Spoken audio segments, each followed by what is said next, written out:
안녕하세요, 여러분. 수진이입니다. 요즘 부동산 시장이 정말 심각합니다. 특히 평촌 아크로베스티뉴, 이름도 고급스럽고 입지도 좋아서 관심을 받았던 아파트인데 미계약 물량이 50%를 넘었다는 소식입니다. 이 정도면 패닉이라고 해도 과언이 아니에요. 대출 규제에 금리 부담, 거기에 탄핵 정국까지 겹쳐서 시장이 완전히 얼어붙었습니다. 오늘은 이 사례를 통해 우리가 어떤 교훈을 얻을 수 있는지, 또 앞으로 어떻게 해야 할지 이야기해 보려고 해요. 청약, 이제는 묻지 마로 안 된다. 먼저 청약 넣고 계약 포기하는 사례가 많아졌습니다. 왜 이런 일이 생길까요? 그냥 한번 넣어봤다가 당첨돼도 계약금과 잔금을 감당할 자신이 없어서 포기하는 거죠. 평촌 아크로베스티뉴만 봐도 입지가 정말 좋은데 계약률이 고작 43%입니다. 범계역 바로 옆에 있는 초역세권인데도 이렇다니 상황이 얼마나 심각한지 알겠죠? 청약 경쟁률은 높아도 계약률은 낮은 이유가 뭘까요? 바로 분양가 때문입니다. 전용 84제곱미터 기준 분양가가 15억 원이라는데 이건 평촌 지역에서는 역대 최고가입니다. 비교해보면 평촌 더샵 센트럴시티 같은 지역 내 대장 아파트가 12억 중반대에 거래되는데 신축이라고는 해도 15억은 너무 부담스러운 거죠. 특히 요즘처럼 금리가 높고 집값 하락 우려가 큰 상황에서는 실수요자들도 선뜻 계약하지 못합니다. 비싼 분양가, 아무리 좋은 입지도 못 살린다. 사실 아크로베스티뉴는 후분양이라 이미 다 지어진 상태에서 분양을 했어요. 하이엔드 브랜드인 아크로까지 붙였으니 신뢰성도 있고 브랜드도 좋죠. 그런데도 분양이 참패한 이유는 단 하나, 비싼 가격입니다.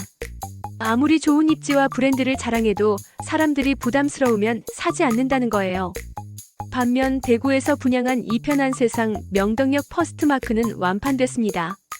대구가 미분양의 무덤이라는 소리를 들을 정도로 상황이 안 좋은 지역인데도 말이죠. 이유는 간단합니다. 분양가가 합리적이었기 때문이에요. 전용 84제곱미터 기준 분양가가 6억 중 후반대였는데 이 정도 가격이면 사람들이 살만하다고 생각한 거죠. 같은 후분양이고 입지도 좋았지만 가격 경쟁력이 분양 성공을 결정지은 핵심 포인트였습니다. 교훈: 부동산 시장의 양극화는 더 심화된다. 이 사례에서 우리가 배울 수 있는 건 분명합니다. 앞으로 부동산 시장의 양극화는 더 뚜렷해질 거라는 점이에요. 입지가 좋고 가격 경쟁력이 있는 단지는 여전히 과수요를 보일 겁니다. 반대로 위치나 가격이 애매한 곳은 미분양 리스크를 피해갈 수 없겠죠. 그리고 부동산을 선택할 때 가장 중요한 건 합리적인 가격이라는 사실을 잊으면 안 됩니다. 아무리 브랜드가 좋고 입지가 뛰어나도 분양가가 터무니없이 높으면 사람들은 외면하게 되어 있어요. 해결책 꼼꼼히 따져보고 신중하게 접근하자. 지금은 부동산 시장이 굉장히 예민한 시기입니다. 대출 규제, 금리 부담, 경기 침체, 그리고 정치적 불확실성까지 변수가 너무 많아요.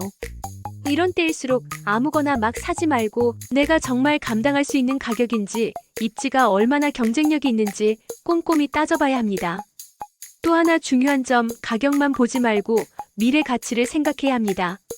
지금 당장은 싸 보이더라도 앞으로 하락 가능성이 크다면 현명한 투자가 아니겠죠. 반대로 지금 조금 비싸더라도 미래에 확실한 가치를 더할 수 있는 곳이라면 적극적으로 검토할 필요가 있습니다. 마무리: 부동산 시장, 지금은 선택과 집중이 필요할 때. 요즘 같은 시기에 부동산 시장에 발을 들이려면 정말 신중해야 합니다. 아무리 청약 경쟁률이 높다고 해도 계약까지 이어질지는 또 다른 문제거든요. 묻지 마 청약의 시대는 끝났습니다. 이젠 정말 꼼꼼히 따져보고 합리적인 선택을 해야 할 때입니다. 부동산 투자에 고민이 많으신가요? 그런 분들을 위해 앞으로도 알기 쉽게 유익한 정보를 많이 전해드릴게요. 끝까지 읽어주셔서 감사합니다. 구독, 좋아요, 알림 설정 꼭 부탁드려요.